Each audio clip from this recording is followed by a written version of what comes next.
Bạch Pri nè, Bạch Pri nè. Cái nhà Bạch Pri nè.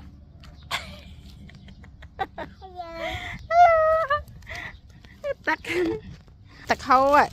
Hay tắc khâu mà lắng đi cái nhà Bạch Pri sau rồi đại ớt cồn.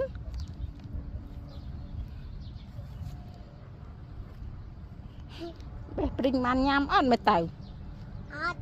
Ớt thì.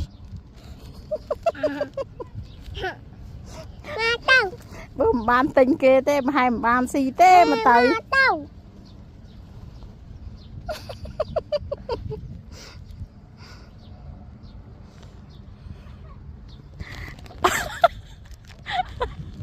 à mà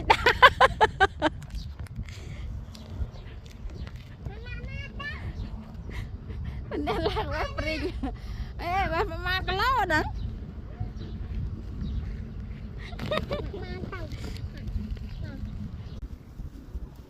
thì bà mò với anh si phong anh làm ở ruồi tên này phong bình trường ai với bán thả Pring fly chụp đau mà làm ruồi tế mà mới thằng ngon cút ra nè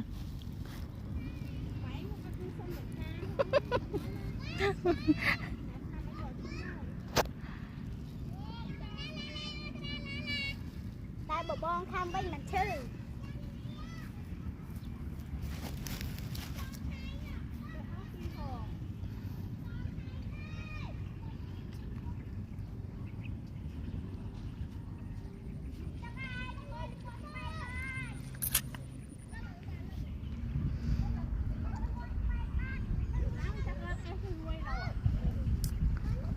Bây giờ tao là nghe anh tao có lọc gì đây với